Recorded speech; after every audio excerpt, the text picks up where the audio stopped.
You're starting your presentation? Yes, sir. Same rules. The Yes, only sir. time I will get involved, I am absolutely neutral. The last time I worked on a car, are you ready? Over half this room wasn't born. It was in the 70s, early 70s. So, the only thing I will get involved in is to keep the room respectful. Thank you, sir. All right, so my name is Donnie Cipher. I'm the executive officer for the National Automotive Service Task Force. My only rules are ask questions, no recording. That's the only approved recording. If anybody's gonna record, don't stay. Why is that reason? Because I wind up with information out on the internet that's been modified and taken out of context, and sorry, but you're not gonna record it. And you know. Hold up. The reason I ask is you modified videos that you defamed me in. Okay. Hold on one second. That's not Are you professional. saying that they're not allowed to record this conversation? That is correct. At That is this the only time- approved recording. At this time, please turn off all devices. No, I'm not asking that. At this time, does everybody agree with the rules? You have a right to say yes and you have a right to say no. No. May No, I I do not make a agree. comment? Yes. If she's gonna fully record everything, then we should be satisfied because it'll be all in its context with everything there, so I would think that people will be willing to accept that as long as she's got everything fully recorded. I agree. Where will that be recording be posted? Who's recording it? Me? CLA is recording it. CLA president. And can we get a copy of that recording? Yes. Okay. And then modified copy? We No. will make that available. We will Not not. for purchase. No, not for purchase. Okay. It'll be free. We will not, we do not modify, adjust, or anything. What is being said is said in its entirety. Okay, this is TLA. We've never let you down. We don't sugarcoat. We're gonna cover this exactly as it said. It will be given out or available to you by request, to us, okay? Everyone knows how to get a hold of us. We will be happy to present it in its entirety. If we figure out, maybe it's Dropbox, we have to put it in so you can get it, but we will make it available. Let's Okay? hear it from you, VP, real quick.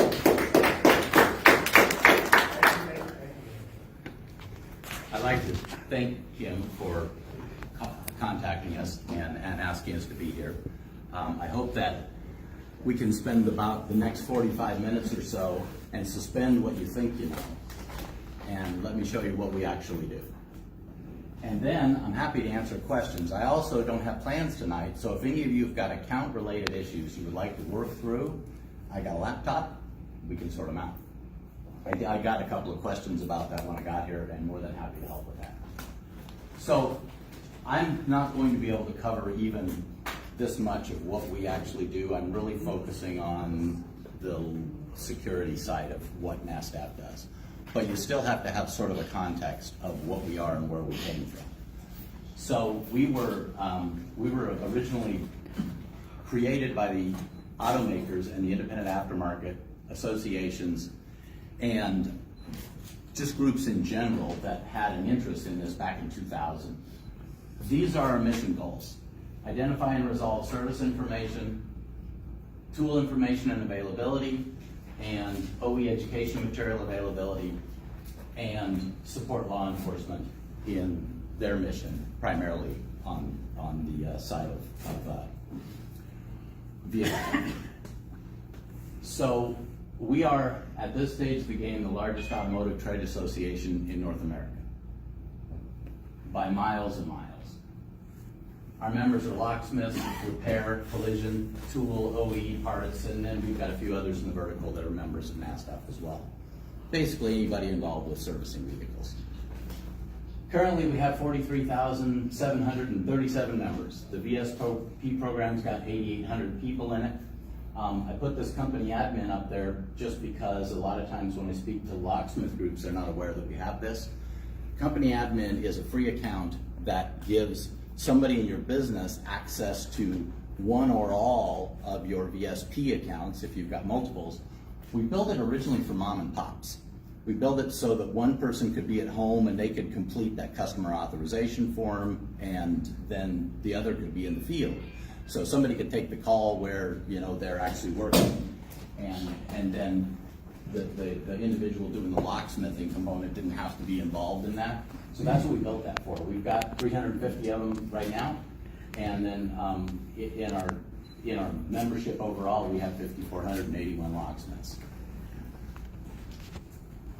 So we started out as just an information disseminating organization.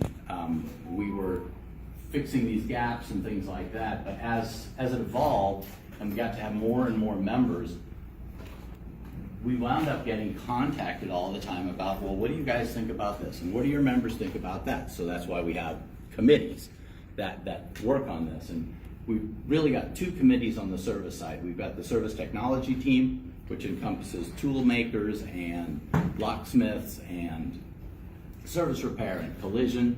We used to have these separate groups for every single one of them, but we were talking about the same stuff on every single meeting. So we said, let's just make them into one. And then we've got our vehicle security team, and that is the group that we do all of our updates and presentations on the things that we're doing within the SDRM program. We've got a communications team, we've got education team, but these two are the most relevant ones to all of you. So as this has evolved, and we get contacted by law enforcement, we get contacted by government, we get contacted by insurance companies, what we've observed is that nobody in service really has a cohesive representation.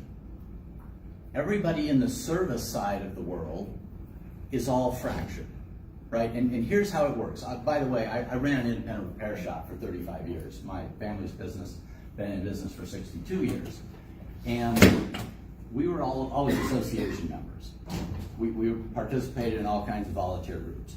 But what I've observed over the years of being involved in this stuff is that we all started our own business because we thought we could do it better than the guy next to us. Or we weren't tired of working for the guy and we wanted to work for ourselves, right? Anybody? Yes? No? Yeah. So the other problem we have is that then when we do that, we think we're competing with each other. He's in New Mexico, right? I was, yes. I'm in Okay. Gulfport, Mississippi now. So Gulfport, Mississippi, is he competing with a locksmith in Dallas? No. Yet we have associations all over the country and in Canada who think that they're competing with each other, and they're not. It's no different than we have a repair shop that's about 3 miles down the street from us in Wheat Ridge, Colorado, where I live. We are not competitors. We work on the same cars, but if you stop I-70 where it flows and pick a mile of it, the two of us could service all of those cars that are on that section of the road. We're not competitors. In fact, I would rather compete with somebody who's at this level than compete with the bottom feeders. And that's a really big problem in both of our industries, service repair, locksmithing, right? We've got lots of bottom feeders who wreck this industry. So that's where we've gotten involved in advocacy. So the other thing that I want to point out in case anybody's not sure, if you're an automotive locksmith, you are in service repair. You're part of that overall initiative. And a lot of the things that affect the guy who turns a wrench also affect the guy who makes the key, who programs the vehicle, which is where we're going. So what we do, while it might have some little nuances, we just plug the nuances in and we move on. We also, in my opinion, we get co-opted for other initiatives. I'm gonna get in trouble because this will be on Facebook or something, but here's my frustration with where that happens. Big parts of industry say, these guys can't fix cars. These poor guys, they don't have the equipment they need. They don't know what they're doing. Don't you love it when they tell your customers that? Because that's what Right to Repair's been doing for 25 years. It's been saying, oh, we're incompetent. We don't have the equipment. Well, we know that's not true. If it were true, we wouldn't be fixing 70 to 80% of the cars. And I guess really we could say that you all fix 100% of the cars. Because one way or the other, locksmiths, dealers are not doing the same things that you were doing. You've got some overlap, but they're not doing the same things you're doing. They definitely don't come out in the middle of the night to fix a car. So we wind up getting co-opted instead of ever being asked. Well, that's not happening anymore. Because we're involved now with the National Right to Repair piece. I just submitted an 11-page piece that 7 associations put together, saying, this is what we need to repair cars, and yes, you were included in that. So, I think that we struggle for recognition from several places. Consumers, law enforcement, lawmakers, and automakers. And this is not just with locksmiths, this is also with service repair. This is with the collision units. And we can add the insurance companies to that too. We can add repossession companies to that too. We can add the folks that order the repossessions. So we are engaged with law enforcement, automakers, and lawmakers on a regular basis on industry's behalf. And what that means is you have to be involved with us so that we know what your issues are. And we've obviously got a pretty big cross-section of 5,400 locksmiths playing in our space, but there's always room for another one.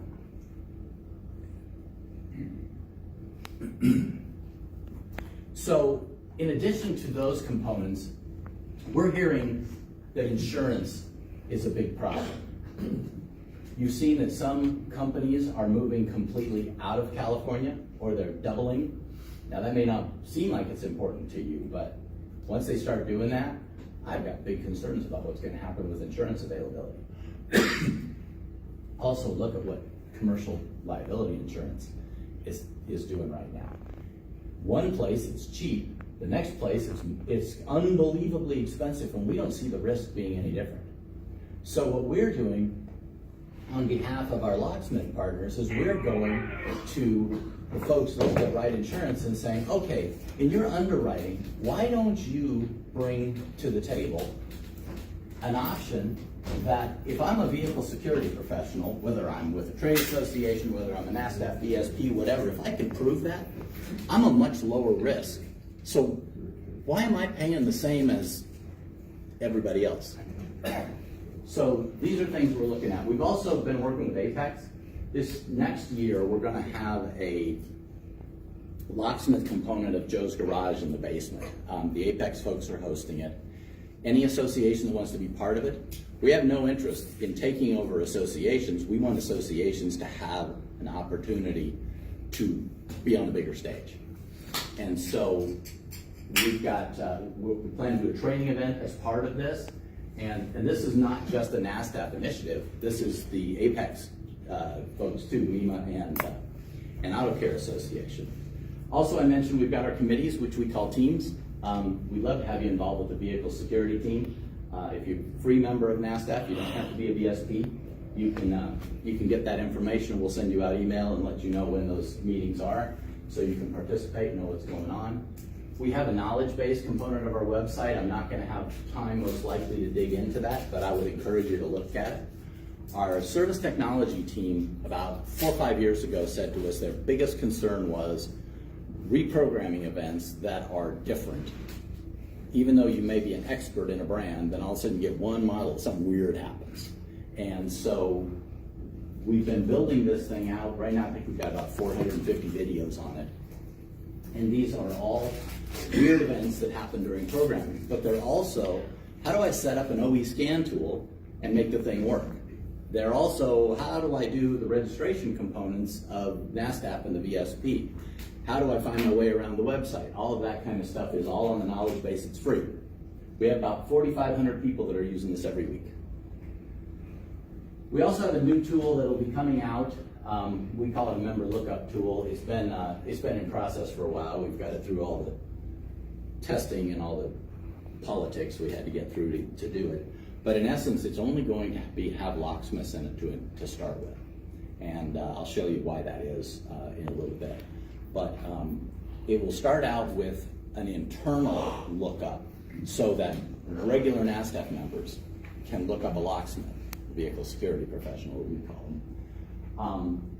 We're going to expand that out into a public version. We've got a URL, we've got SEO and all that stuff set up. So we'll have a public version of this, and you can opt into it. If you're a member of NASTF, you'll be able to opt in. This is only going to be for the VSPs to start with, because when you've got nearly 10,000 folks in a program, it would be nice to be able to promote them in some way, shape, or form.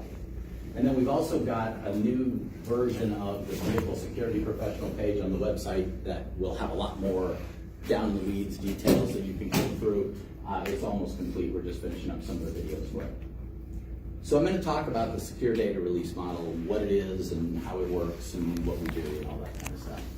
So first I want to establish that these are our goals. This thing's been around since 2007, it was launched in 2008. But our goal is to provide access to vehicle owners' security information and vehicle systems to credentialed professionals. This was an automaker-driven initiative back in 2007. They needed a way to put the information that we would call a mobilizer into the hands of technicians so they could fix cars. Initially, locksmithing wasn't even a consideration. It was just, how do we get the immobilizer piece of this out there, because it was in the Clean Air Act. It was in the agreement that automakers signed with NASTF that they would make available. And so that's how this all started, was the immobilizer piece. Well, about the same time, California passed a law related to key codes and accessibility to key codes. It actually had two iterations. The first version of it came out in 2007. Later, in 2013, they revised that. So we had to strap on key codes really quickly and make them part of the program. So that's what we did. The automakers all built sites that have portals on them, and we can get key codes purchased from those sites. Now, we built Australia's version of our program as well, and you don't have to go to 50 different websites to find your way around. You just kind of go where you go to one source and you do everything. We also wanted to, as minimally invasive as possible, make this thing work, so that you have to do the fewest steps that we can. We had a lot of problems back in 2018. We had over 1,300, I believe the exact number was 1,372 accounts that we had to shut down overnight because many of them had up to 50 people using them, and no one could figure out what was going on. Car theft was a problem then in our program. It's been a problem all along, but in our program it was a problem. So we were up against, the automakers were either out or there had to be a fix. So the automakers and I worked together. This was right after, I mean, literally, I wasn't even supposed to be running SDRM when I took this job. Literally, once I got on, I got this letter, you guys got to fix this. And so we did our best to get it down to only the accounts that were relevant, but they were just overlapping, and you peeled the onion and you just kept getting more and more and more. And there were some serious bad actors in there. I mean, bad guys. Not locksmiths, just bad guys. So we shut them down all at once. We said, okay, show us your D1 forms that you filled them out, and we discovered that, nah, really nobody. We had a hard time finding people who had actually completed those, even in the state of California where it was required by law. So we brought back about 900 of those folks. The others, most of them never even called. They knew who they were. So with the new system that we launched in 18, the goal was to make sure that we established that proof of authority, that D1 form was actually happening on and we could prove it. And then the last thing, of course, is we are up against the fact that we're in 50 different states. We're in Canada, and we're in Puerto Rico. So we've got all these state and provincial laws that we have to support. So we do that by basically taking the highest level of support that's required and working down from there.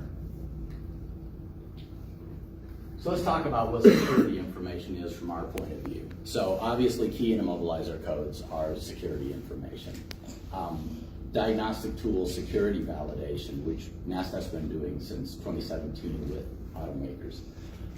Assisted immobilizer reprogramming, which is a tool that we built so that, let's say you get out in the field and you've got a vehicle that you're not tooled up for, and it's a one-off, I don't think I'm going to do this very often, and I need some support from a remote provider to do an immobilizer reset. Maybe you already made keys, we need to do a immobilizer reset. We built this program for that purpose and to support the mobile groups that, they get out, they help with diagnosis, then they go back to their business and they have to go back yet again to solve these. That's two of the missions. The third is that we've got remote providers in 2 companies right now, but soon to be 3 that have technicians in-house who can remotely connect into a vehicle and do their thing. We have a total of 17 service providers who do this. And the last piece, which probably is not something you deal with quite as often, would be the theft relevant parts purchase that we do with Mercedes-Benz. They had originally had it on their website. It was really clunky. It was broken all the time. And so we built a new piece of software just for them. And then they figured out how to make it clunky and it breaks all the time again. So we now imported all of their dealers into our program. Do you have a question about that? I do. In Dallas Fort Worth Metroplex, there is not a single Mercedes-Benz dealer that will do a callback procedure. But they have to. No, they don't. Yes, they do have to. When I go to them, I say, you have to do it. They say, NASTF does not make the rules, Mercedes-Benz makes the rules. And Mercedes-Benz made that rule that they have to. And then I had a laptop in my hand with the WIS protocols, with internet in my back pocket. I showed the general manager of Mercedes-Benz Plano, and he goes, no, I'm not doing it. So And I have no support for NASTF. I have nobody to call. I have a Century that's $31,000. Oh, tell me about it. That I can't use. Have you sent that dealer's information to our support desk? Because I've never seen it. Because I'm the one that talks to them about dealers. Email it to our support desk. Say this dealer is denying They're doing all transits. dealers. I've never had a single dealer say yes.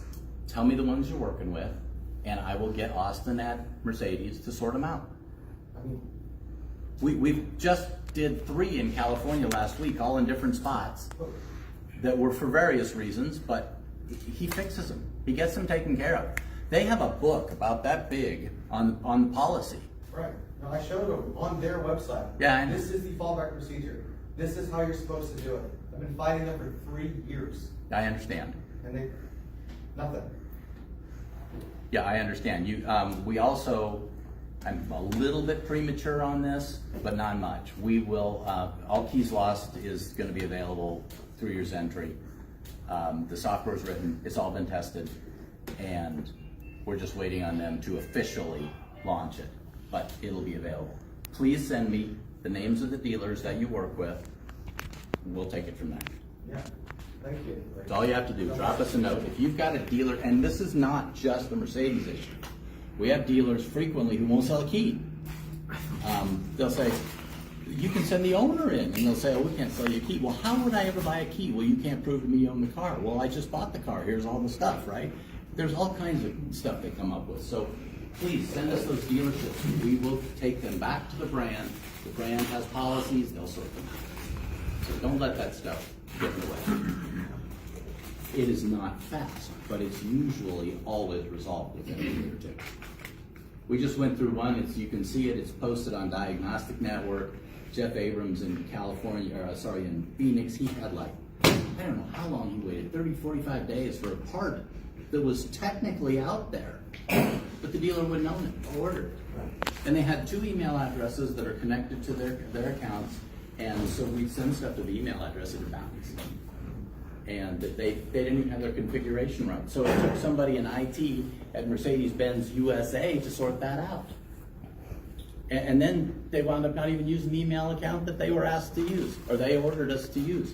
So whenever you said that you had 3 in California that you just had to do recently, were you referring to other dealerships who are also not doing the callback procedure like he's referring to, and you had to address it, or you were 3 different reasons. Well, yeah, we had 2 dealers who just flat would not cooperate in any way, shape, or And form. what was the outcome of that, and what was the time, turnaround time frame on that? One dealer was a 1-day turnaround. Nobody knew what they were doing in the dealership. That was bang, bang. Another dealership was like, we're not going to do it. But they were selling to some. Just they were handpicking who they were going to sell to. And that's fixed? Yeah, that's fixed. What was Then the third one was a configuration problem, same deal. We get this is our most common problem with the dealerships, is that they they have this email system that they get their requests through. So SDRM emails an email account that's configured in Mercedes system, right? So we basically send it. Now we have that dealer list. Because before we had to bounce it to a server, which bounced it to a server, and the middle one, I don't know if you've used TRP in the last 6 months to a year, but it was down, I mean, I swear to God, 3 days out of the week. And it was because it got stopped there. So Mercedes gave us the whole dealer list with all those config files, and we put them in there, and that seemed to have relieved quite a bit of it. But this particular dealer, as is our most common issue, nobody knew the email address or the password to get into it. So all those TRP orders were just stacking up in there, and nobody would do anything with them. So usually the solution is a few days. The one with Jeff took almost a month of bouncing around before he filed the service information request, and then we went back to the guy. Did that answer your question? I was asking for him. I don't have every one of those scenarios memorized as far as how long they took, because once I get them going, they usually only come back to us for a test. I will say, just in case if anybody wants to do this, the pictures that you attach to your TRP, to your form, will never be emailed to the dealer. That is correct. So you fill out your form, it's gonna send them an email, and send you an email. You then take your side of your email, you attach your pictures, and you email to them again, and then you call them and you see if they got the first email. And that's the way that you don't wait 2 months because they missed the email. Agreed. It's also not what was agreed to. Yeah, I mean, But- and then in but real life, that's- that's how you do it. But that's pragmatically what's happening, Right. right? And so The pictures, you go with it. our opinion is that we're not aware of a state where a Mercedes dealership should have the right to inject themselves into your relationship with your customer. And that's why we do not send any of that information along. The agreement was, well, yeah, you guys keep it because we got dealers piling it on tables and it's all over the place. And so you guys keep it, you encrypt it, and we will take that form as proof that you validated it. Oh, well, yeah, no, they won't do that. Oh, no, we know. It's very frustrating. That's what we agreed to. Okay. When we built it originally, that's what we agreed to. Sir? I'd like to hear the rest of your presentation, but my question is, what authority do you have when you say that you corrected this situation for these people in California? Based on what authority, and can you name the dealers that you actually corrected this situation? I couldn't possibly Okay. tell you which the dealers were. Trying to even think if I could tell you what cities. Nah, I can't pull it up. And what authority have you? We have signed agreements with automakers since 2008. And in those agreements, they will make this information available. And so when they make the information available, that means if a dealer's not behaving the way they're supposed to, we go to that brand and say, okay, so since you're the only way this stuff can get to our folks, you got to fix this. That's our authority. Can I ask a question? Do you have an agreement with Nissan North America? We do have an agreement. We have had one. They were one of the very first ones to sign it. Okay. And they are currently in breach of not only that agreement, but multiple laws and agreements across the country and in Canada. So, moving on.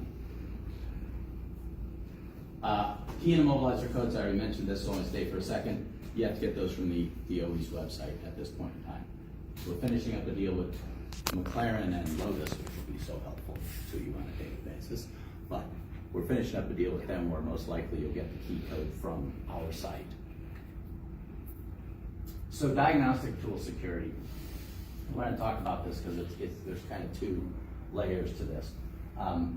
Ford, as many of you are probably aware if you use their diagnostic tool or their tool to program stuff, they've been using SDRM for many years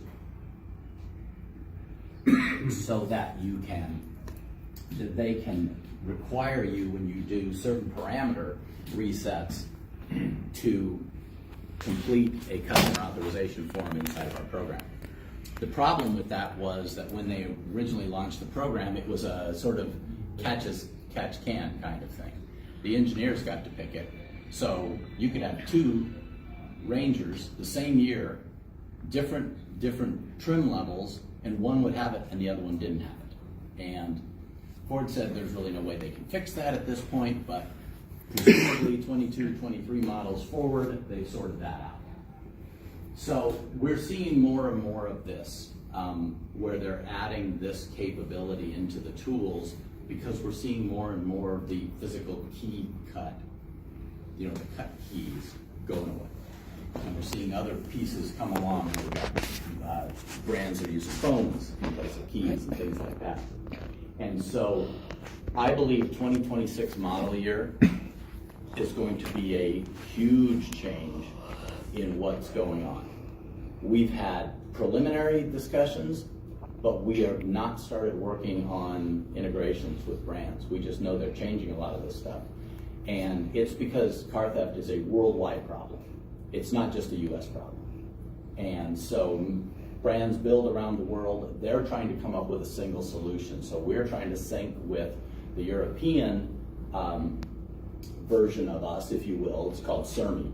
And we're trying to do things together as much as possible so that the protocols within our systems make it easier for automakers to do sort of one standardized thing around the world. We started about a month ago, we launched this scan tool validation program that's for the aftermarket scan tools. When SDRM was built and launched, everybody was scrambling to get it out the door. And nobody thought about what was going to happen if aftermarket scan tools weren't included in that. Never occurred to anybody to give them access. And you can see, if you look at who was involved, why they wouldn't think about it. You had trade associations, Aloha was involved on the locksmith side, and you had the automaker trade associations involved, and you had a handful of engineer leaders at automakers who were involved. And they just overlooked it. Well, at the end of the day, this has become, from a high-tech point of view, the #1 way to steal a car. So how do we shore that up now that it's out of the barn and way down the road? So industry, we had a meeting May of 2022, and at that meeting, ETI, which is Equipment and Tool Institute, they represent the aftermarket scan tool makers, and they're similar to us, they work with the OEs. So they license some of the OEs' scan tool data to the aftermarket scan tool makers. That has typically not been, I'm interjecting this, so I don't normally, for your benefit, but that has typically not been a place where aftermarket security tools have been involved. They've developed their methods the way they do it, and so this has been an area where there just hasn't been any cooperation. So we're trying to fix some of that. So at the end of the day, what we're doing with this program is we're making it possible for aftermarket scan tools to validate those transactions when they're performed in the field. And there's a number of reasons for that, and I'll get to them in just a minute.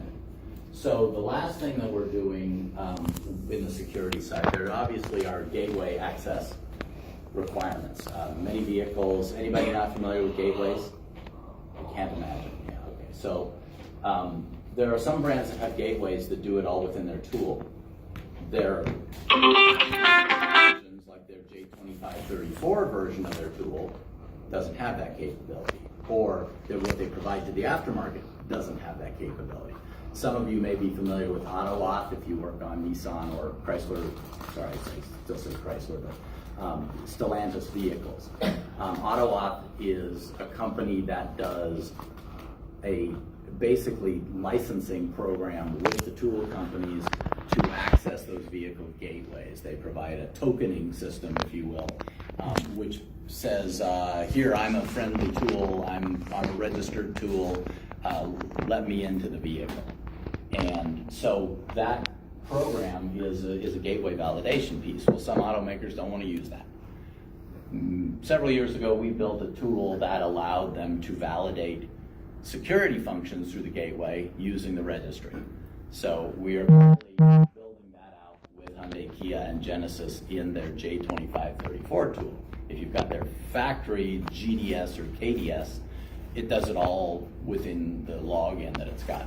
But they didn't have a methodology for that. What they're gonna do with the aftermarket tools, that's still up in the air. I don't know what's gonna happen with that. So that gateway piece is something that we do. So here's the big elephant in this situation. We've seen a 30-year rise in, the highest numbers in 30 years of vehicles stolen. And we're well on pace to be over 1 million again this year. We work with, and I just spoke at the International Association of Auto Theft Investigators. We work with all of those groups, the task forces, the auto theft task forces. And what we're building for them is information that they can get faster turnaround. You wouldn't think cops would have this problem, but they can get faster turnaround on the information they need on whether or not a car is stolen, whether it was transacted from our system or the dealers, because we take dealer feeds as well. And in essence, take all of those off the table.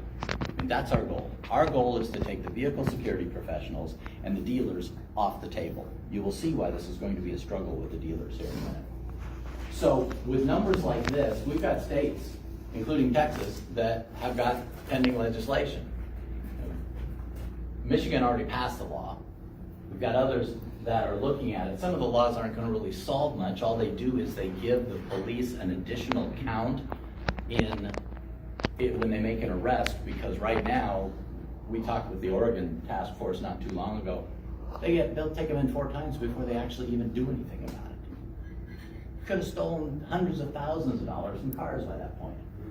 So this is not the only way cars are being stolen. This is the way that's important to us. And by us, I mean those of us who repair cars. So I'm just going to kind of go through this process. So they identify the car, whether that's in a parking garage. Right now, if you own a Ford Raptor and it's at Denver Airport, it won't be there when you come back. Period. They have got a way to get it out of there, and we've got a pretty damn good task force in Colorado, and they are struggling with how to solve this problem.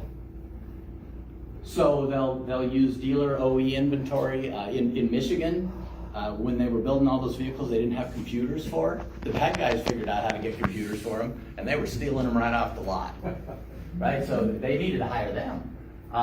Or the other thing that's happening is they'll drop a tracker in to the vehicle so they can come back and get it later. I'll tell you a story about that in a minute. So they use a key most of the time to unlock the vehicle, or a method by which they fake the key. So we're finding the majority of these, when they get picked up, they've got either emergency keys, the ones that go in your deal, right? They've got a pre-programmed key. They're doing fob cloning, which is relatively easy, as you all know. And then there's a little bit of what's called a relay attack. This is much more common in Europe than it is here. But with the relay attack, they're in essence grabbing that key while it's still live, and then they're convincing the car to let them in. Most cars won't start that way, but they can at least get in the door because they're trying to be quiet.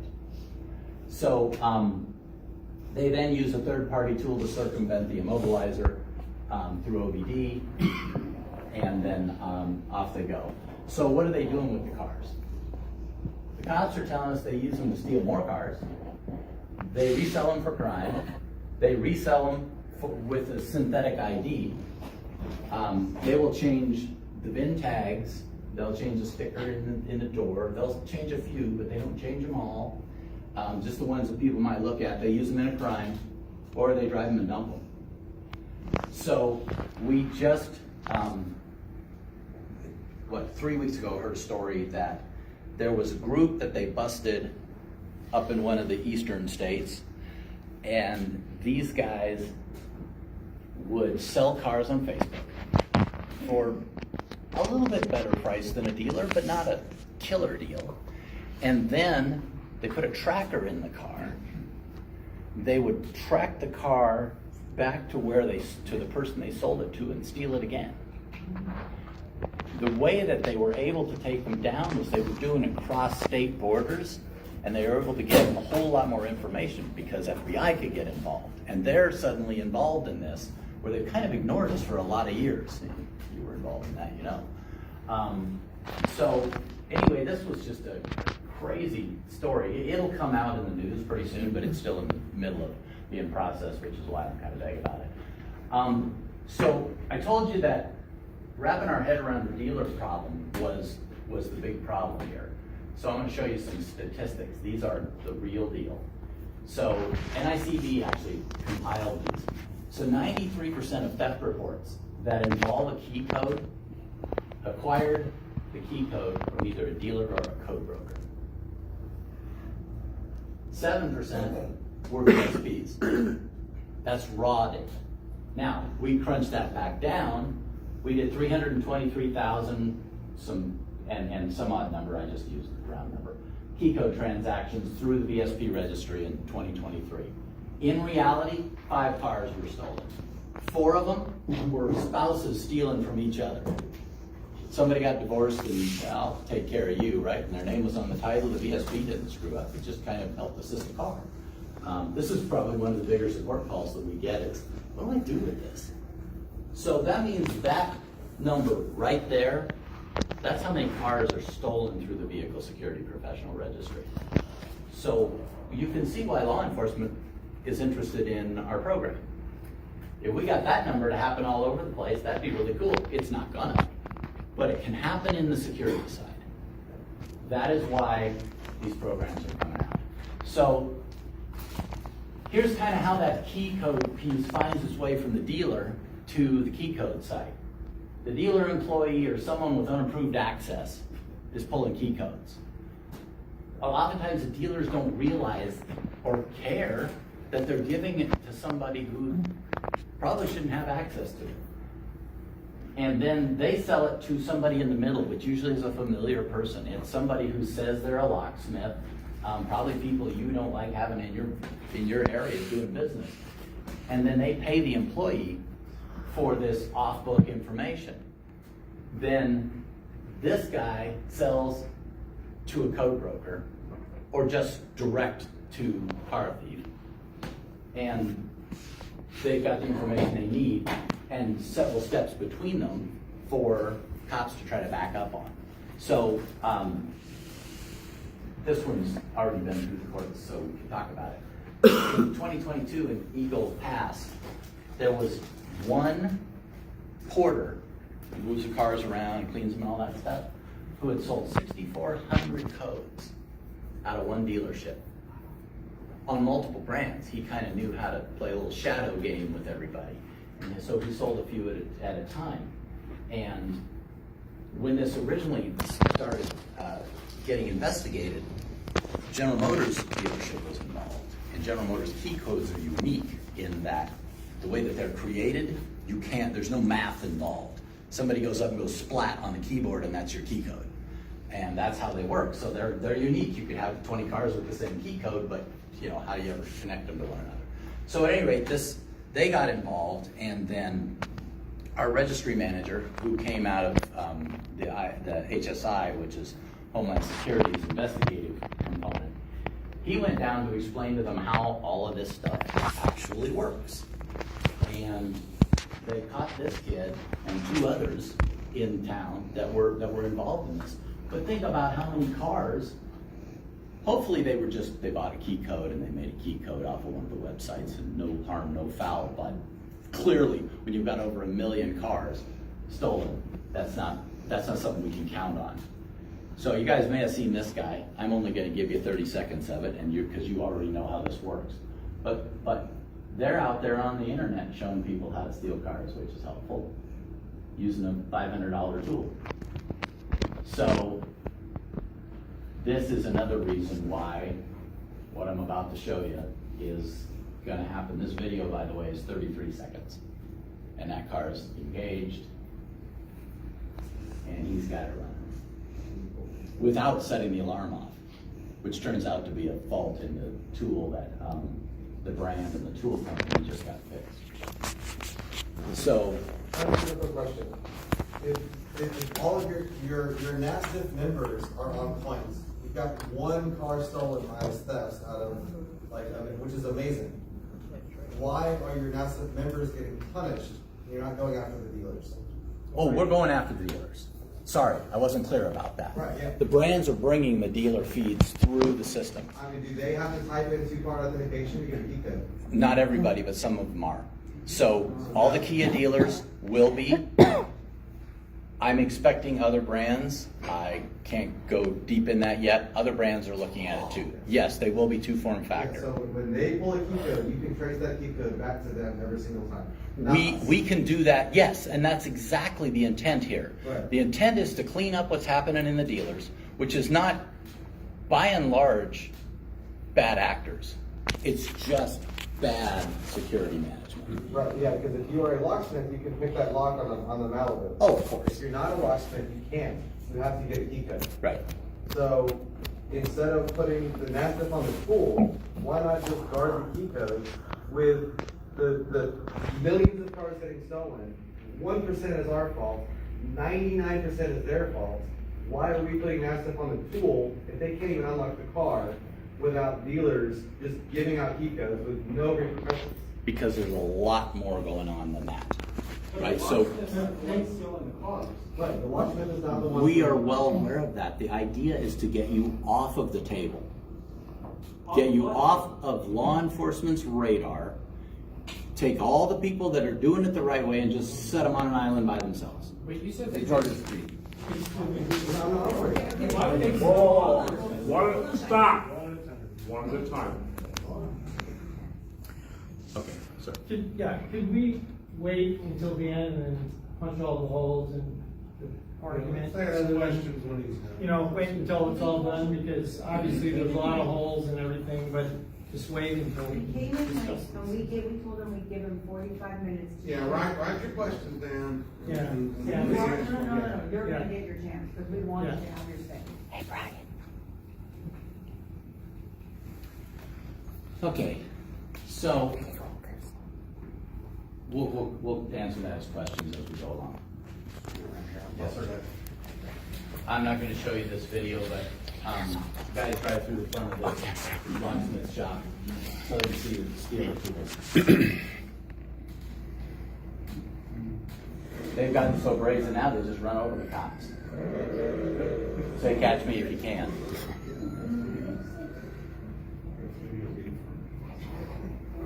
Be This sure to was, vote properly is all I gotta say.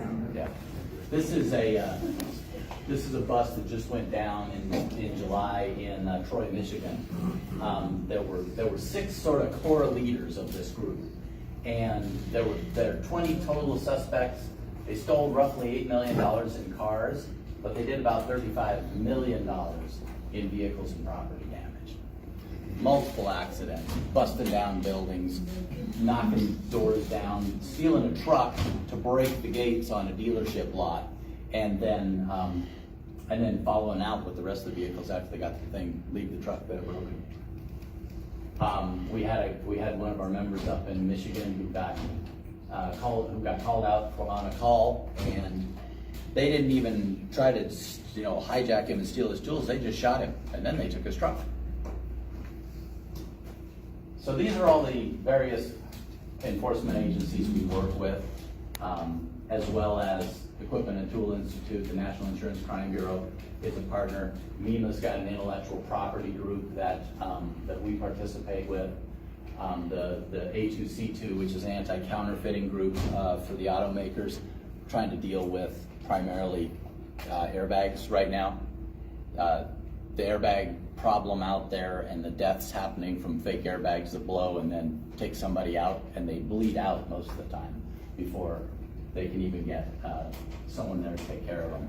So these are all groups that we work with, and no, we do not share your information with them. We work with them in big picture, big numbers. We do not share our members' information without a subpoena, and that subpoena goes to the member before we do anything. So this is the program. I'm sure will get y'all excited. So these are our 3 operative things that we're trying to accomplish. industry-wide with this. We want to reduce car theft utilizing these tools that don't have any kind of authentication on them. We want to reduce tool and property losses associated with the thefts because the tools are getting stolen.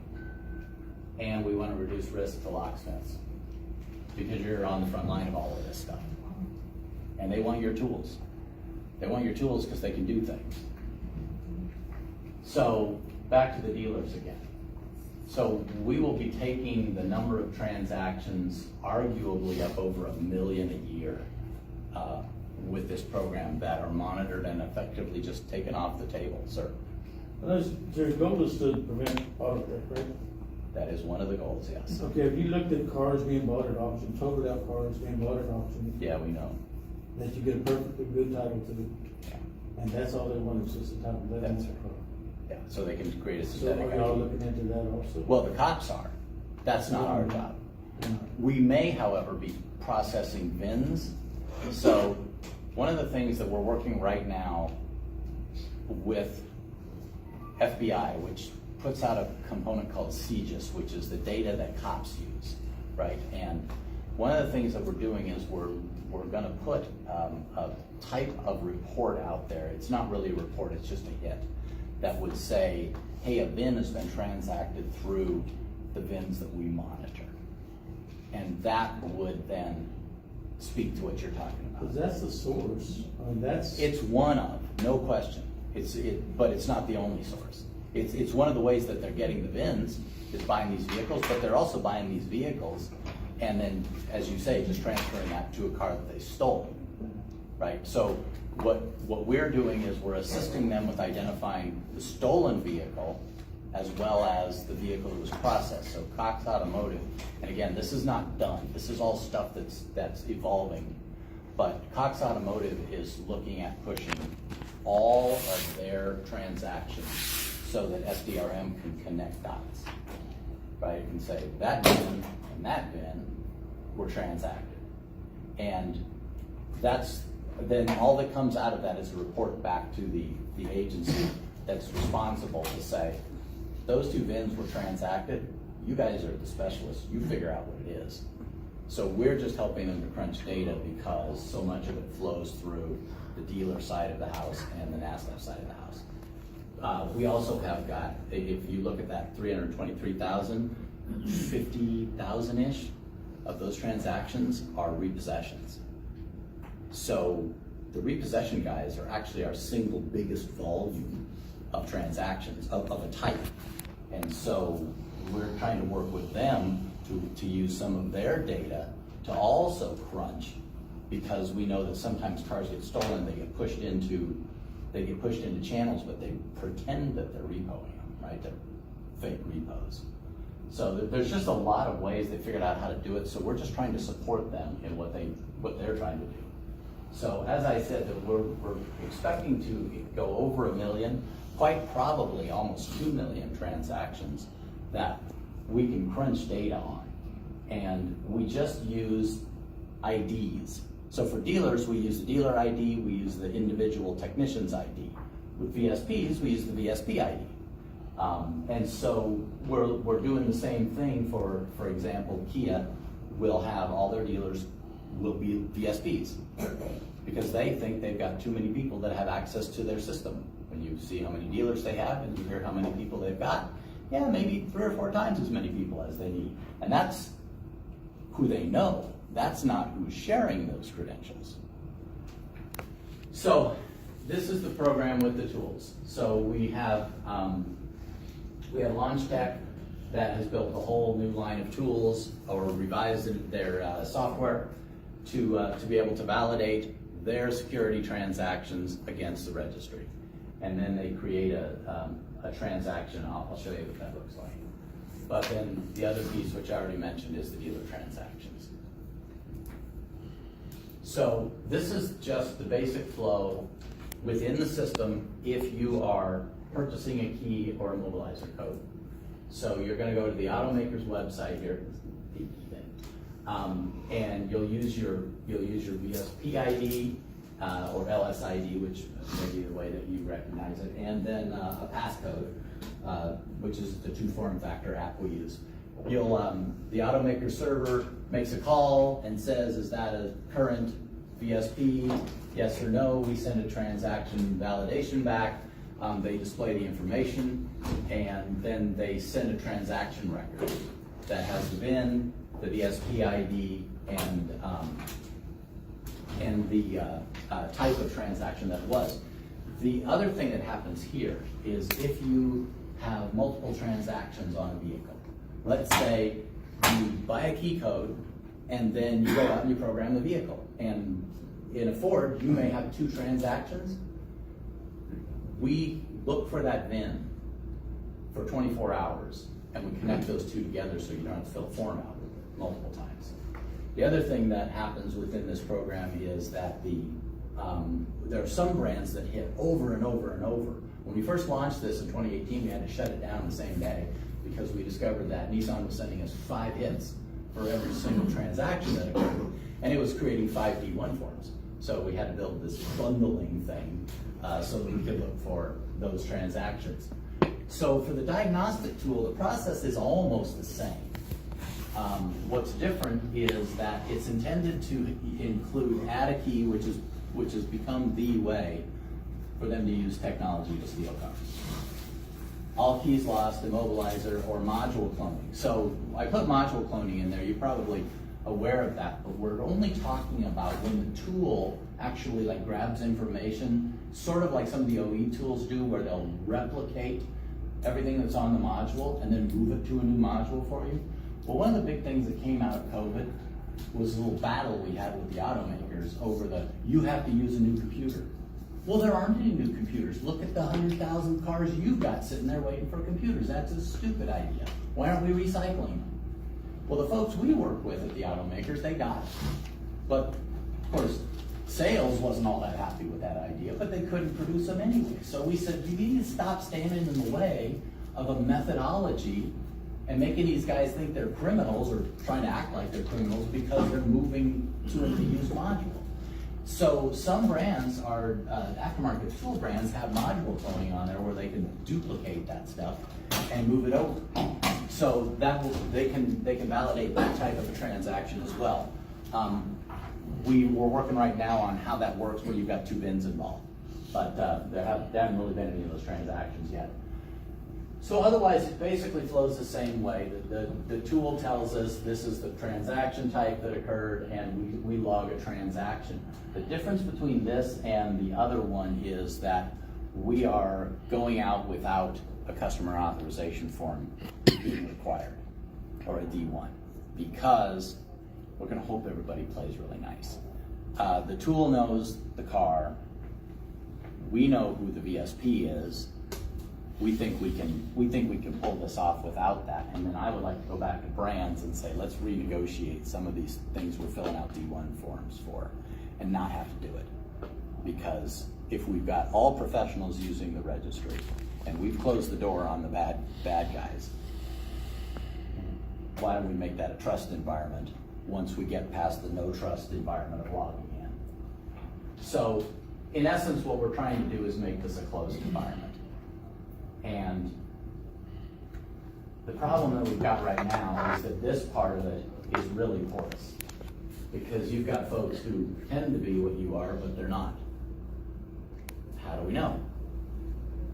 We've got distributors that don't have any way to know who they're selling to, and so they could be selling to anyone.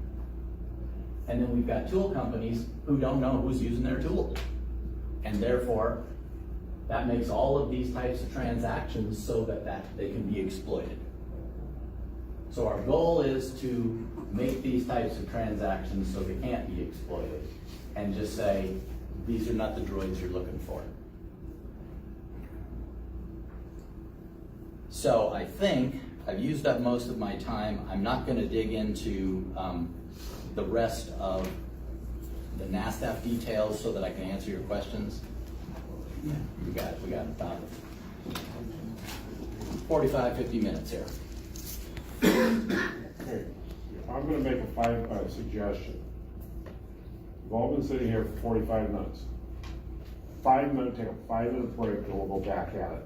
Everybody should get up, walk around for 5 minutes, use the restroom you need. We'll start back in, I'm gonna set an alarm on my phone, 5 minutes. 4:09, 4:14, we'll start.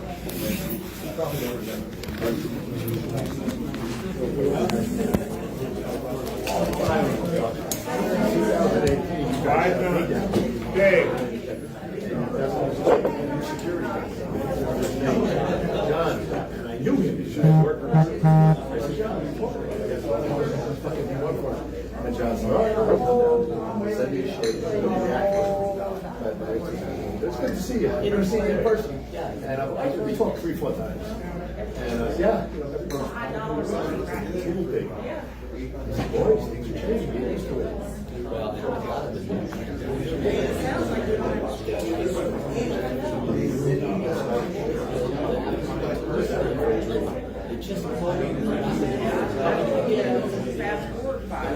And nobody understands.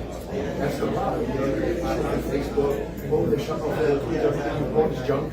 Next to what hell, blah, blah, blah. It's driving me funny. But I try not to. No, I try not to. I'm in, I was in New York now 30 years. I didn't have to they just jumped in. Look, this guy's coming out, he's going for meetings.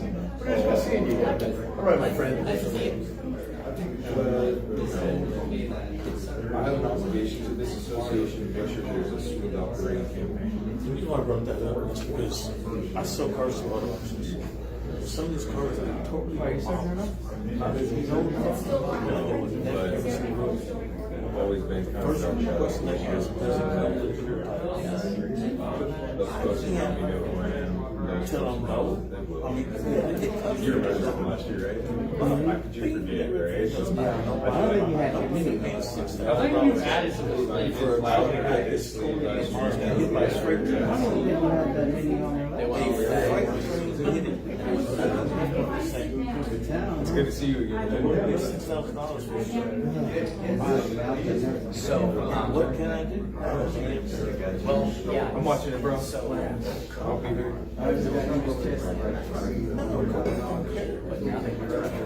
Oh, they've got law enforcement, they've got insurance. And I understand there's rebellious here. There's going to be rebellious there too. And if that is your goal, then look at the source of what the crooks are doing. If they don't want the town is Well, to give you a little bit of confidence in that, conference I was just presentation just how to stop something. That was one. Yeah, I like that. And I know there's going to be some that yeah, You know what? You're trying to get tattooed on that was accepted in the law. But those times were so strange.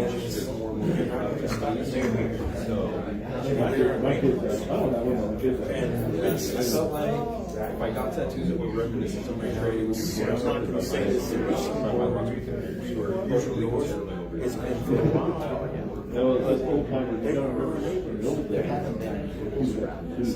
Customers, Yeah, right. they So have to get over that premise of what it was. But yeah, this is about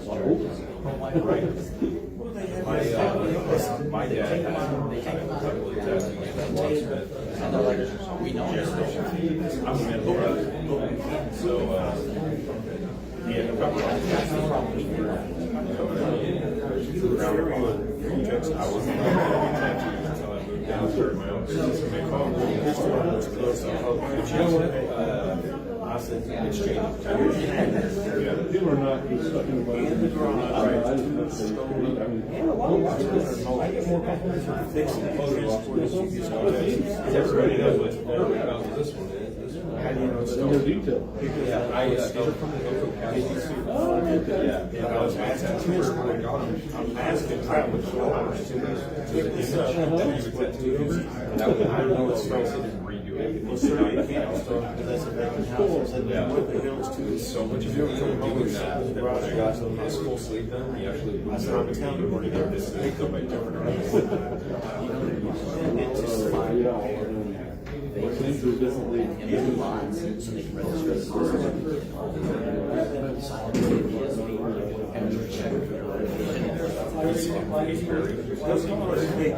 Don't make me think of this. Yeah, which is why, That's the first one I heard. I'm calling all the other lots of time. Hey, somebody wants this house open, it's a house on the market for sale. It's a vacant house. It's not the reason for asking for it to make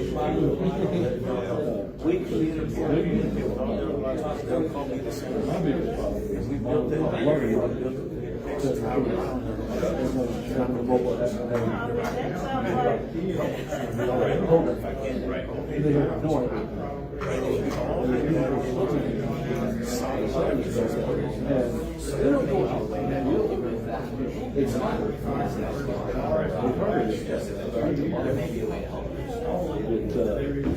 Somebody told me, hey, you know, the 820, and we'll be cutting the 5 machine. Now we cut find out who owns it. They know, well, we've got a lot of fun. They know it, because Joe Hughes is not doing that. I get it.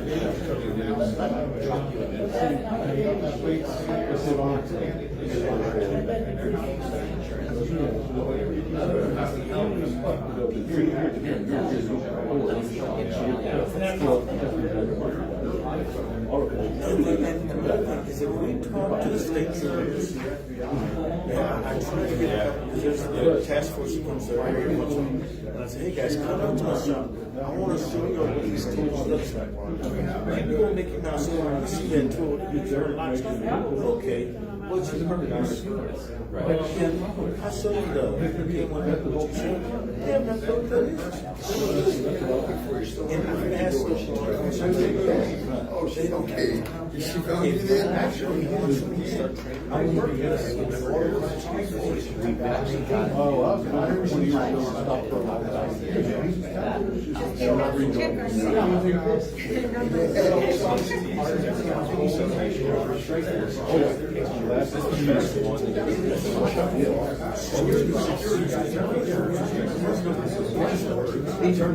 And if they get shit, and this is it, I have some they understand. That is the whole world. I know what the you can read it. And we got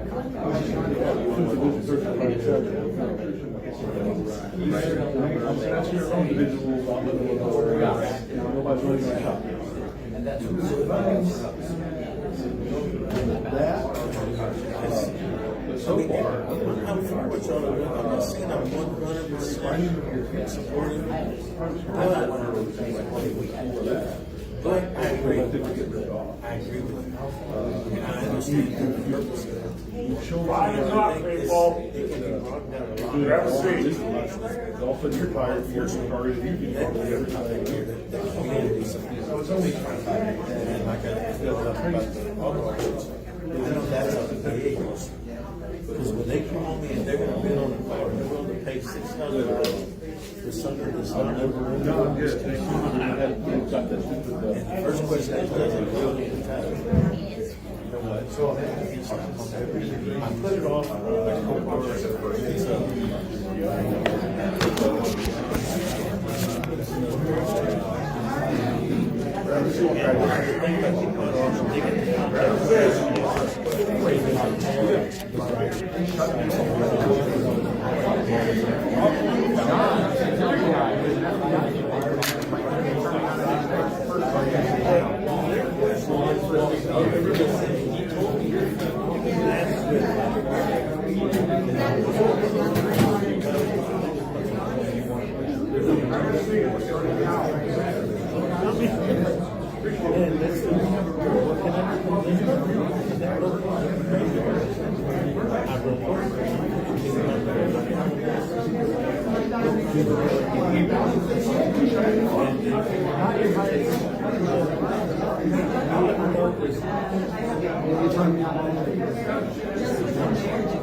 Okay.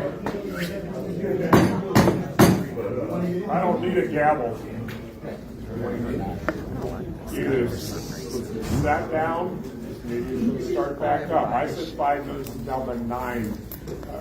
People are not LA Unified employees, so let's start that professional. I was LA Unified employee, I could play that game all day. So there's a lot of questions that want to be asked, I'll do my best. okay? Where'd he go? We were gonna He's start. not in here yet. Well, let's go ahead, we'll start here. Go ahead. Okay, so, my name is Dave Hammond. First of all, listening to your talk, thank you for presenting all what you're expressing to offer here. What I'm hearing you is you're implying that we need NASTF, somehow we don't have the capacity to get the information that we need to do our job, which is blatantly untrue, because I don't use NASTF at all, and I get all kinds of information that I need to do my program. It's on pause. And if I tried to rely on NASTF, I'd be in serious trouble. I live in the state of Hawaii, try to get somebody tech support at the hours that I need it, it ain't gonna happen. So that's a serious problem, and I'll say this, and of course we heard some other people here, any person I've ever heard who's ever been involved in NASA has always never had a good story about the service that they've received. The other thing is that it appears that you're trying to create a monopoly. You want everything to go through this organization, and somehow this is all about control. Well, as far as I'm concerned, that's unlawful. We have an industry, and trying to cut out our industry and have it only controlled by one monopoly is absolutely inappropriate. But I would like to ask the people here, everybody, address everyone here. What I'm hearing you say is that car thefts are on the rise.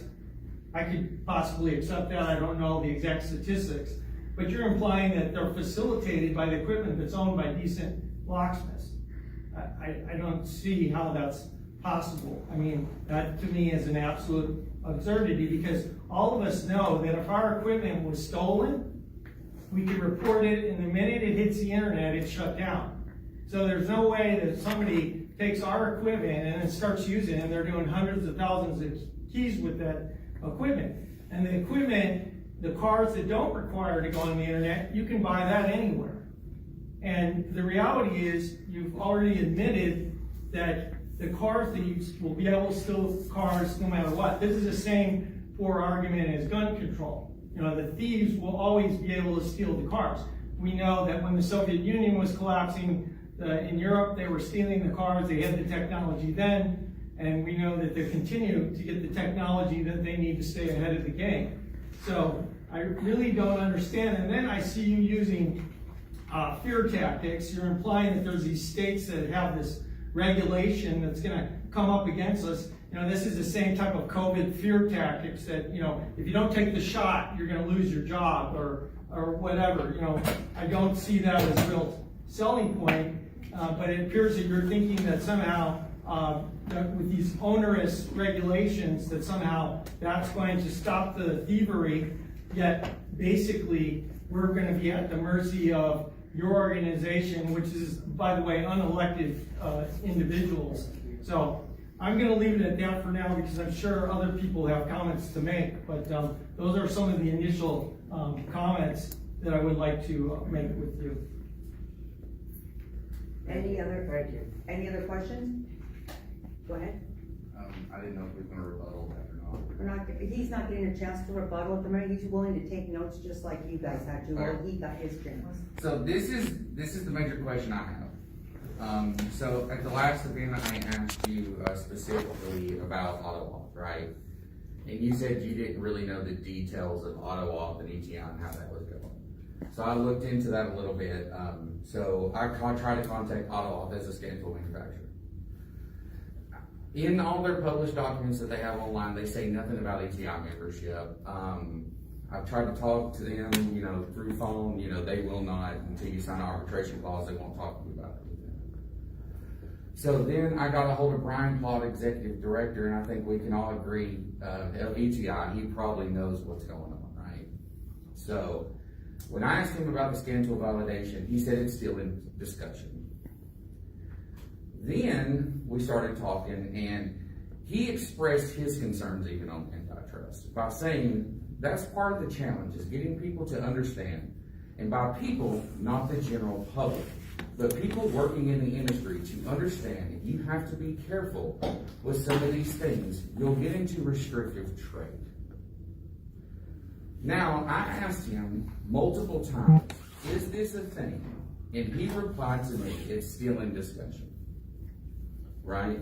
It's not a thing. But yet, at that time, the scan tool manufacturers had already been made to sign an agreement, and this is a part of that agreement that says, additionally, if probationary members develop or offer products that support key, security, or mobilizer functionality, it must certify compliance and provide sufficient evidence demonstrating that it follows and abides by NASTF guidelines, using its API set forth on the NASTF website. If probationary member is not currently able to certify to make this demonstration, it must do so before the end of the term to be granted full membership to ETI. So now, to have AutoAuth, you are tied to ETI and ETI membership. Now, for ETI membership, you are now tied to the NASTF API.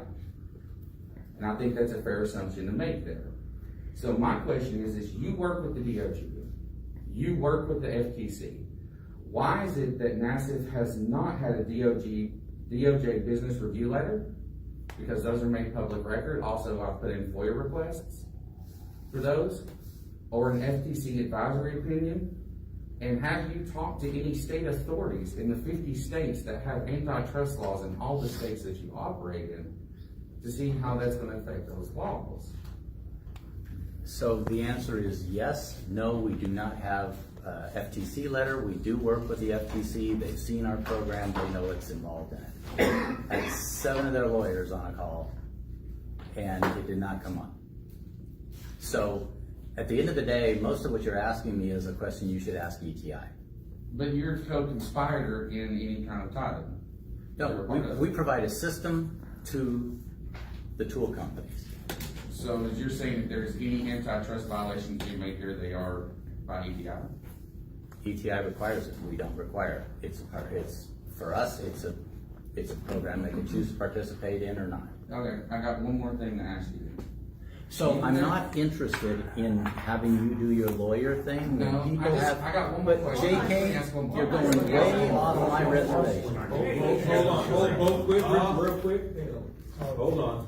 Let's moderate. Wait a minute. I'm not interested in answering this type of question. It's not relevant to what we do. Wait a minute. Hold on. Wait a minute. Then you can refuse it and say, I'm not interested in answering the question, and that is an. Let's move on for now. I want to do policy-related questions. I'm not interested in talking about stuff that we don't have control over. Okay. Who has the right to ask the question? Can I He just has the right ask to ask the Can I please, I came all the way to Texas to ask this question. He's gonna do Hold it on. calmly and collectively. Hold on one second. He has the right to answer the question, and you have a right to not respond, and you can say no response at this time. But he does have a right to go on Then record. that's fine. Okay, and that is a deal with ETI, and I understand where you're coming from, right?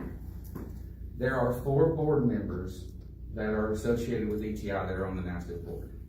In any voting that had to do with any of these, because I know you have said Bob Augustine headed between ETI and NASTF, did they recuse themselves from any voting that involved the scan tool validation program and working with ETI? Don't remember a vote that involved them. Bob wasn't there. I don't have all the details of that. No, did they recuse themselves? Greg did, because he's the director. He's the director of ETI. This was much more organic than that. They came to us and said, "Can we use your system?" The board said yes. Which they would have to vote on that, correct? Right. Okay. Thank you for answering the question, and thank you for asking. Okay. Go ahead. Do this one at a time, get your hand up. I've got an easy one. So it's easier than that. When you buy Volkswagen and Audi, and you buy a key through NASTF with proper paperwork, that key is $385. It was $325, and overnight it went up to $385.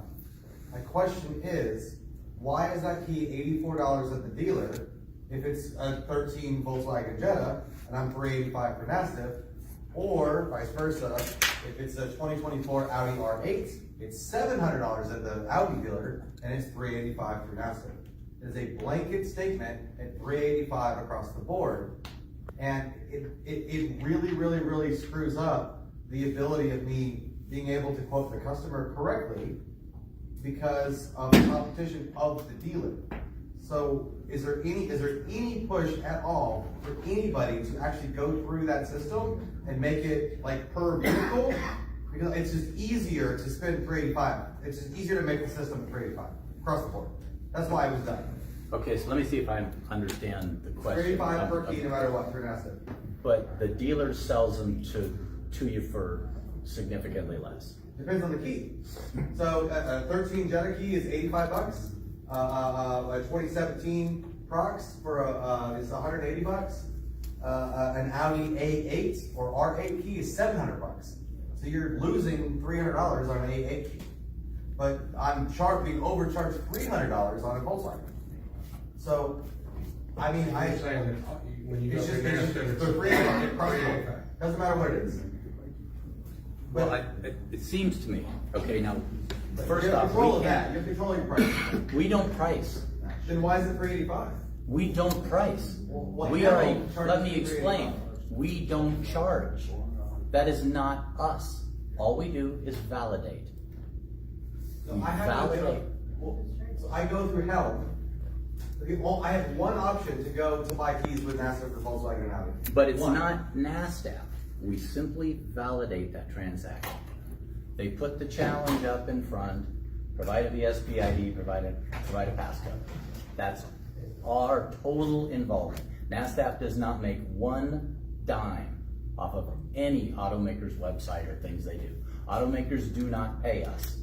So, is there any way that you can find on my behalf to get a fair price? So yes, here's what we need to do though, because we can't do pricing as an association. That's always been a problem. It's just the way that it is. But what we can do is we can go to the brand and say, how come it's different? Right, because they're not running the VIN. The VIN gets checked, it sends a D1 request for me. They charge me $385. And then after they get that $385, they actually look up the VIN, they figure out what key it is, they pre-code it, they mail it to me. So they're not looking up that VIN to price it out. So you're saying that they made a flat fee Yep, flat if fee. you go through Helm. Yep, every time, This is $385. probably because Helm couldn't write the software to do it any other way. Right, correct. But yet the dealer who can look up the part number. Yes, will tell me a price, hey, this Okay. key's $80. Hey, this I key's understand $180. that now. Okay. Right, so sometimes the keys are $700, I'm getting them for $4. Sometimes the keys are $80, I'm spending $4. But this has been going on since I joined NASTF, and no one has said anything about it. And most likely it's because nobody does Volkswagen and Audi compared to the number 4s that are out there. Well, so we had to your point, the Volkswagen site, I don't know if it was Audi as well. The Volkswagen site was using our old protocols from pre-2018 for all this time. It was discovered sometime in 23 that it didn't work. Those orders weren't going anywhere. Right, yeah, no, I knew that. So in other words, nobody's using it. Yeah, right. Except for me. So we went out and fixed it, but I've never had any of this price reporting piece. Right. I talked to you 2 years ago about this, by the way, in person. When it was broken. Yes, well, but no, I was getting keys, but they were $325. And every time you go look up the key to look up a price, it was flagging a D1 form before you buy it. So I was having D1 forms before I would even buy it, and you literally came to me and said, they're $325 across the board, now you know how to price them. That was your responsibility 2 weeks ago. I told you that? Yes. I don't know what the pricing is. You said if they're all the same price, don't even bother looking them up. Just if you want to buy them, just buy them. Because I was like, they're all. You told me they are all the same price. Are you sure you talked to me? Yes. I don't remember anything about, I didn't even know what the price was. Either way, Until you I said want it. to get it fixed.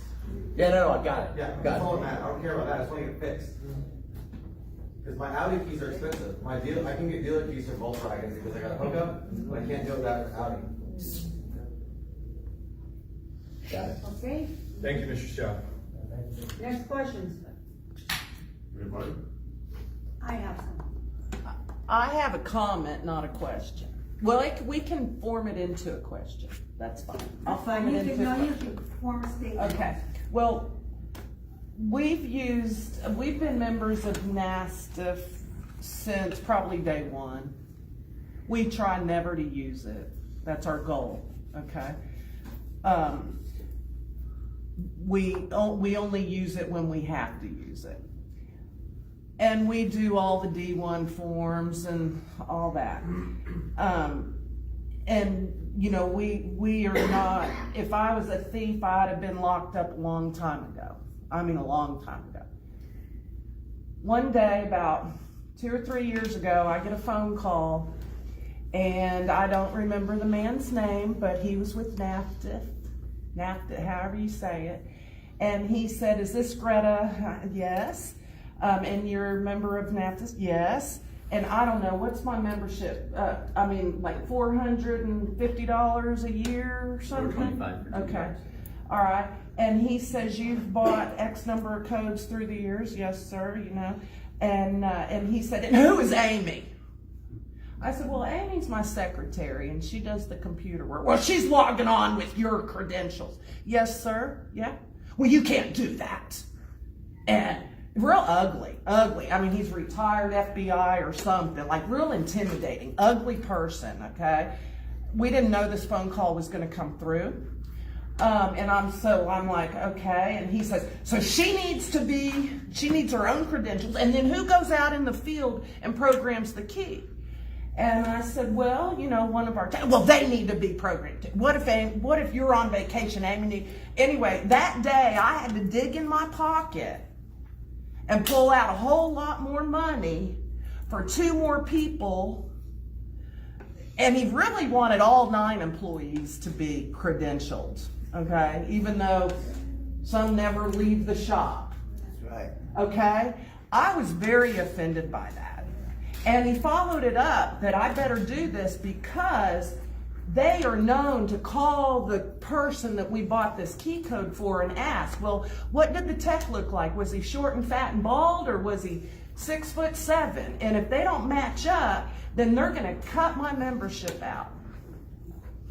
And so that day, to this day, we have 1 tech, and he wanted more techs, because what if that 1 tech's on vacation? Mind you, we make more money not using that.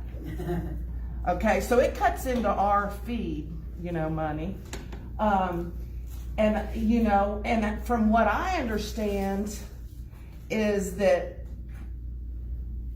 it's all gonna go to this. Like, we're not gonna be able to do anything in the future without digging deep in our pockets consistently, you know. That's not the intent. The intent of the program is to make it available when you need it. We know professional locksmiths hardly ever require getting the key code.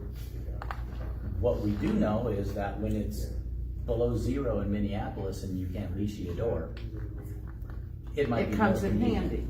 right? And we know, because we can see the numbers, that a typical locksmith, a professional locksmith, not a codesmith, Right. will primarily use this thing, you know, maybe 2 or 3 times a year, and so most of the time it's for convenience. Right. Or it's on a vehicle that has some functionality that you have to have it for. We don't Right. dictate that to automakers. We just simply pass that process through the system. We don't tell the automakers how to build their cars. Right. Well, I know, you know, technology is always changing, and I've got other people to tell me what programmers we should and shouldn't purchase to stay up with the technology. And I'm real like behind in technology now because my newest stuff won't do the newest stuff, you know, which bothers me. But I understand that if I keep spending my money through y'all, maybe I could do the newer stuff. Like, Well, like, you know, Honda, the new Hondas, 2024, 2025 Hondas. Okay, I'm sorry, I've gotta catch up, Okay, because we got other that's people, fine. it's not personal, it's time. Right. In back, who's next? You turn back? Yeah, so, actually, I had a question, I'm not an active member. And I keep weighing options of like, if it's gonna be what I need to do, and I have a lot of concerns, as a lot of people have, and existing members have a lot of concerns we've heard a lot of. There's all this talk about, you know, with the Autel tool, and then, you know, that it's gonna require, you know, we're gonna basically lose the ability to be able to use it in most of our programming unless we have NASTF credentials and all that. And a lot of this has not even happened yet, or maybe it is, and it's just a lot longer than what they said it was going to. And then my concern is like, okay, so with that happening, I can only imagine you guys have had a very, quite a boom in membership, okay? So that's gonna be increasing the amount of money that you guys get, just because you get membership and all that. Now, two concerns I have, and I wanted to know, if I were an active member and I say, hey, I need support, I'm having trouble, what is the time frame that, you know, average time frame, if I need help, am I gonna reach somebody right on the phone, am I gonna wait an hour? And the other thing is you guys getting all this new membership, it's just simple math, like if my business, like I'm only man band, if my business grows, or if what I can have, I have to hire more employees, okay? If you guys are having this increase in membership, there's gonna increase the demand for support and all that. Have you guys done anything on your side other than, you know, the money that you're getting for more membership? Have you guys hired anybody? Are you guys getting more people for support? What are you doing with that to you know, I mean, where's that money going? What's being done with it in the sense of, you know, what, you know, those are concerns I have. Sure. So we've had about an increase of roughly 800 new VSPs from the time that we put out that this program's coming email, right? I want to put a little caveat out in front of that. We are watching for the accounts that don't do anything, that signed up during that time period. And we're going to take the expiration dates of all of them and move them up to when these tools go live. We've got one now, but they didn't affect anybody because they didn't have a tool that was already out there. I mean, they did and they didn't. Long and short of it is that it's a new product in essence. So I don't see that affecting anybody. So when major tool companies that we are working with right now come online, we're gonna take all of those dates for those new accounts and we're gonna move them all forward on their expiration date to the launch date. That's one thing. The other thing that we've said publicly, I don't have exact numbers because we have to see what the costs are, but we're not going to raise the price of being a member, and the plan is to reduce the price of a renewal after that first time going forward, because as the total number of members goes up, we're not out to generate more revenue, we're just out to cover our costs. Right? We are a not-for-profit, that is our intent, we're a 501c6. But to your point, yeah, we added an extra support person back in January. We added an extra development / tier 2 support person also in January. We've got the developer doing mostly development work right now, but we're geared up for that. I know what it'll take to add another support person if necessary. Right now, we're averaging on, typically all calls are returned the same day, usually within an hour or two. We don't take phone calls because with 43,000 members, you have to go through the little support form so that we make sure that we get the right person to you. Not everybody on our support desk does all the same things, right? So there's different skill sets. Some of them know about the OEs, and so if you're asking a question about an OE, we're gonna give you somebody different. Others are specializing in registration and things like that in those situations. So and we plan to continue to expand support as necessary in that area. Did I cover off on all your points there? So it's like so you have to call it a support ticket or you can call from every. Yeah, well, here's what happened with calls. People would call, they would hang up. They would call, they would hang up. Guess what we spent all of our day doing? Checking voicemail. We have a support desk application that does the phone piece, but if you're on for even a few seconds, it logs it as a legitimate call. It doesn't log it as a hang up. So we determined that when we're at max load, we were only able to do about 200 tickets. When we switched off of taking phone and only had outgoing phone, we went up to 400 tickets a day we could process with the same exact staff. So that is why we shifted the way that we're approaching. And we know that most of our support calls come early on in the process, right? Most of the requests for support are early on. Yeah, when they're registering, when they're first getting going and all of that. Once people get the groove, we don't get anywhere near as many. And a lot of them come through the service information request channel and that sort of thing. So we have several different ways you can contact us, if you will. So, great. I just have one last thing here. Since I'm in a room of probably mostly NASTF members, I'm gonna guess. You that use NASTF and have had to have support, where you guys say that usually, like within an hour, you guys usually can reach somebody, get things addressed? No. No. So I would back that up to, is that within the last year? Yes. Okay.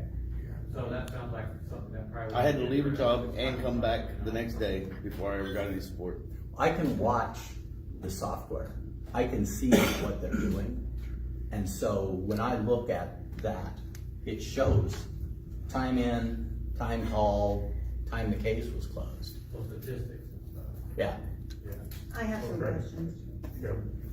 A 501c6 designator says that 25% of your income or your money's coming in needs to be done towards education. What are you doing to educate? Because here I am. It's all I've been doing for a year. Okay. We spend way more than that on education. So you consider this education?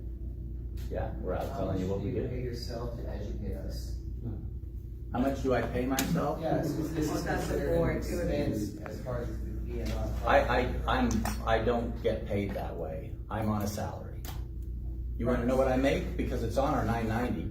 Right. I make $200,000 a year. But just to say that you're a nonprofit doesn't mean that entity, or people within your entity aren't to profit from any changes in this industry, correct? We are a not-for-profit. Right, they're not a nonprofit, they're a not-for-profit, which means the money can be spent inside the organization as they see fit. Like high salaries. Correct. We don't have high salaries. So you say. Well, I mean, I'm not against people making money. Kim has the floor, Kim has the floor. Let me, Kim has the floor real quick. one person at a time. We're gonna cut off the non-question comments, okay? I'm not opposed to anybody asking a valid question, but let's keep this, again, simple and by the book, and I'm not trying to be. No, and I'm not against people making money either. I don't. So I think we all should make more money. Absolutely. No, I'm not finished. And the only way to do is by lowering Kim your has the overhead. floor. So, the next question I have, if the largest theft is done from dealers and brokers, why are they not having to be licensed and background checked like we are? Many of the dealers do background check their folks. Most of the dealers The background. Ford check. dealer here doesn't background check his parts department who gives out the code. Well, and that's a business-based decision because of franchisees. So they're the ones stealing, but you guys aren't forcing them to do what you're asking us. We don't have that because they got franchise laws, so the automakers have to enforce that. We Isn't don't, that interesting? yeah, we never did have that capability. We were built to help the aftermarket. Now, you might have a difference of opinion with me about how we're doing that. No, and I that's get it. fine, but the facts are, we were built to help the aftermarket. The next thing is, I was a NASTF member for quite a while, back in the David Will days, and you know exactly where I'm going with this. Okay, I was audited on my D1s. a decision was made and it was considered permanent. And here's what your paperwork says. The applicant acknowledges, now you all sign this if you're a NASTF member. The applicant acknowledges determination of the NASTF Appeals Review Committee to be final. Okay, and the individual will not seek any remedy, legal or otherwise. You think that's fair? You think that your arbitrary decision is fair for me? I don't think Without that knowing the circumstances. It's really not so- an arbitrary decision, and you're talking about David Lowell. You're talking about a time I had no control over. We don't operate But this like is that. still in there. It's because it's our terms and conditions. JK, don't go there. Don't go there. Don't go where? Where you're gonna Well, go. can you, everything needs to be formatted with a question, reasonably and responsibly. Just wait, don't do that. Please, in the form of a question, sir. So, well, I can't form my No, answer. he's speaking for So- his answer. Oh, sorry. If we were taking anybody who wanted to go to a lawyer, how long do you think you could keep the organization running if you never made a single mistake? A week? Oh, you heck. Okay, hold on a second. Dave, you had your hand up first. I will get back to you in just a second. I'm watching who puts their hands up. Go ahead, Dave. So think about it this way. You're telling someone like her, or me, I've never joined, that they're gonna sign something that says you're God. You're the God, and they have no other access, and yet you control the entire industry. That's because basically the way you come across here today is that everybody trying to get a code or anything gotta go through NASTF. So you're the only God that controls all this, and she has no other opportunity to seek remedy from any other source. Does that make sense? So, my answer to that is, that's not the approach that we intend to have. It's what we got. That's what I got. When we make all of these changes in the next year or two, when this 2026 big change in vehicles comes across, and I think that then it's a lot less optional. If the brands do what I think they're gonna do, it's a lot less optional to have some way to validate the transaction. So if that happens, then I would like to move the entire process, the appeals process, out of NASTF. Currently, how the appeals process works is there are 6 people on the appeals team that come from all across our vertical, and they make a decision. But I want to clarify something. We have less than 3 appeals a year because we nearly always solve it. 98, 99% of all discussions that occur get resolved. If someone is not playing in the box, we just figure out a way to get them to play in the box.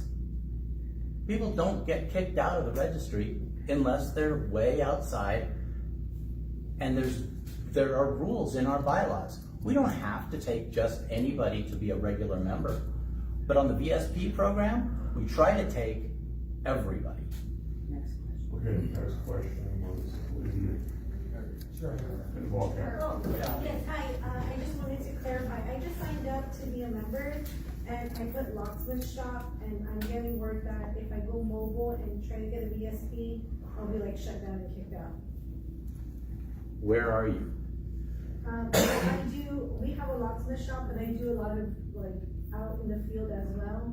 So I'm doing both. I'm in the shop and I'm out of the shop. They're scheduled.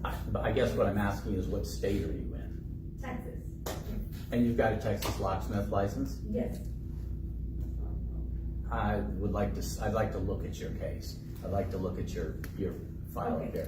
'cause I don't, there has to be a misunderstanding there. Because that's, if you've got a locksmith license in Texas already, that's the compliance piece that you have to have. By saying you're mobile, that's in essence what you're saying. So what they're saying is like there's some GPS, and if I log in into VSP, like in the customer's home and not at my address, my Oh, no, shop no. address. Who says that? Well, it's going around, so I was like. Well, so whoever put that out, that's not right. So let me tell you what the actual policy is. Okay. If you're a mobile VSP and you move around from state to state, drop us a note and say, I'm gonna be there, so we don't bug you. No, I'm moving from cities, like, I have. No, you're fine. Okay, You're fine. okay. It's the guy who services a car in Austin and then is in Dallas an hour later and then is in El Paso. We've actually had this happen. Okay, That's not legit, yeah, right? You can't be in those places all at one time with one body. okay, great, thank you so much, appreciate it. I got two things. If you can elaborate on the year you keep on bringing up 2026 on the big change, if you can elaborate on that. And second thing is, in the very beginning, you mentioned that we're not in competition with each other, right? You mentioned somebody in Dallas and somebody in Louisiana. How does that work when you have big companies that are nationwide, and if I'm not mistaken, are part of your board? We don't have any big companies on. No? Am I misinformed? Yeah. We do have the service technology team. Matt Miranda from Car Keys Express is that co-chair for that team. But that Isn't that a conflict? how's it a conflict? He's a member. Well, I'm saying, but You could be a co-chair for the team. We put out requests for co-chairs, but he doesn't make decisions. He just runs the meetings. Is every person in Car Keys Express like a VSP member? I don't know that. I know they've got a lot of accounts. I don't know that. So why wouldn't they be? I mean, aren't they getting key codes? Like, I'm truly Well, asking a legitimate question. so if you're getting key codes and you work for one of those companies, you're a member. So they're a member under an umbrella? No. They have to sign up. We are a one-to-one individual to So every NASTF. person who works for Car Keys Express is a member?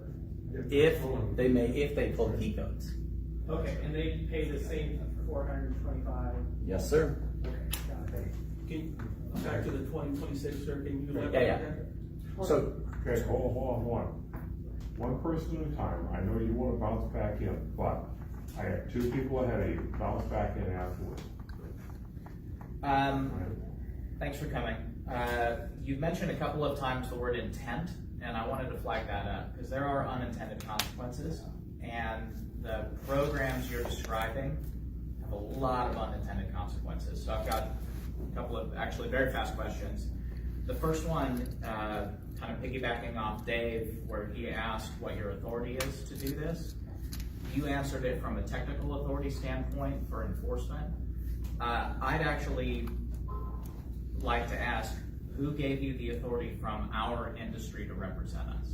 Because you're doing things and making decisions for us. Doesn't sound like anybody's interested. Along with that, you're talking about a number of program decisions to reduce potentially 1% of that 100% affect us and take away control and decision making from people who actually own the vehicles. Last question is, you don't buy vaporware. Is there a timeline for the secure garden you're talking about where somebody who has a credential login is not going to have to touch bases with a secure server? I was a locksmith on Kauai. The internet it's spotty in the middle of the city, let alone getting out into the mountains where a tourist is stuck on the beach. They're not getting home today, right? What are your solutions for that? okay, so I'll take them backwards because you may have to remind me. There's an offline process in what we discussed, the scan tool validation piece. There's an offline process. So because we have, on the mainland, we have issues with folks who get out remotely, get in underground in a parking garage, those sorts of things. And so the offline process the tool company can use, and you plug your information in and it's saved and it's stored when you come back to a connection. So that's how we get the transaction information. So we'd be able to connect with the server without connecting the server to pull the validation. You don't have to pull a validation in that situation. It's the least secure thing that we do. Okay. Right, so the tool knows what your expiration date is. And we're just gonna assume that you're a good actor and off you go. Second question, then we got one last. Yeah, back up to what was the first one again? Yeah, well, the first one is, I think, the most important, which is that you're representing an industry and you're making decisions on our behalf. And I don't want you to do that. Well, so you don't have to participate, but we have 5,400 locksmiths who do. So How many locksmiths are in the United States? Yeah. We estimate around 34,000.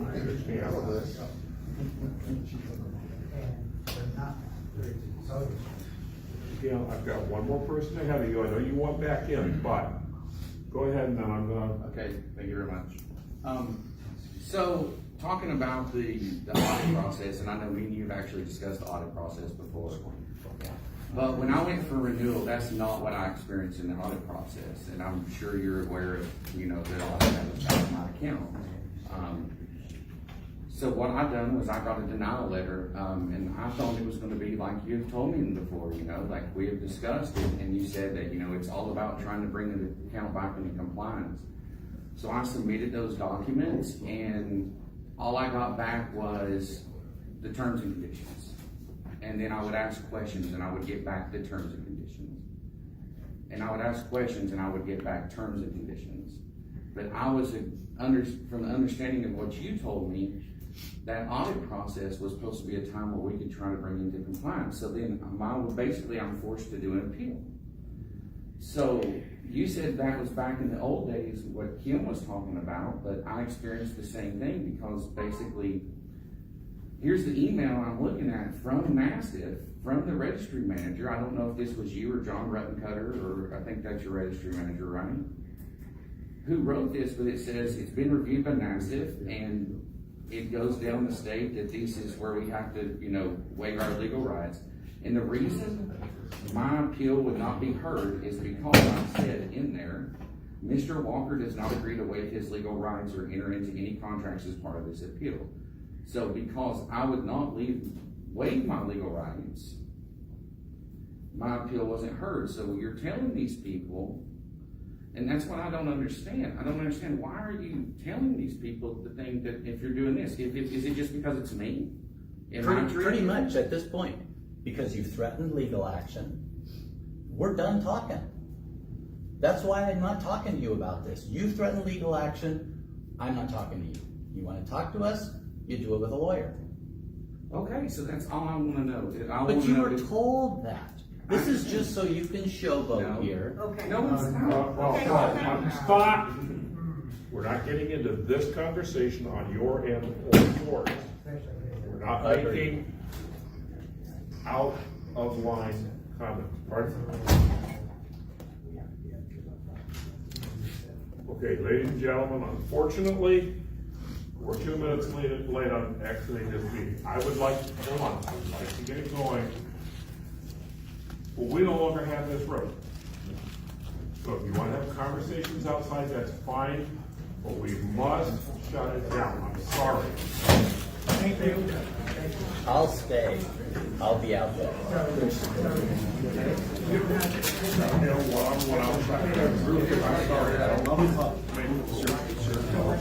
If he wants to reach out, he's gonna put his stuff away and meet you outside. So if you ever. Thanks. I'm not asking a question, sir. I just wanted to say thank you for coming.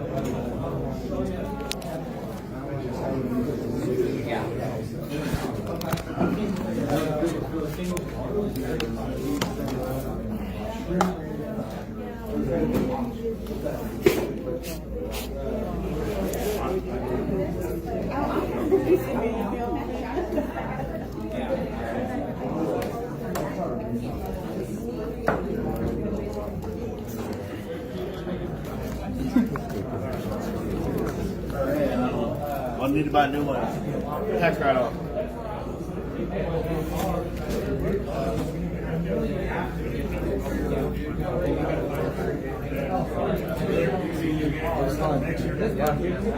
Hey, practice. You know you got it already, but I can't get this stuff.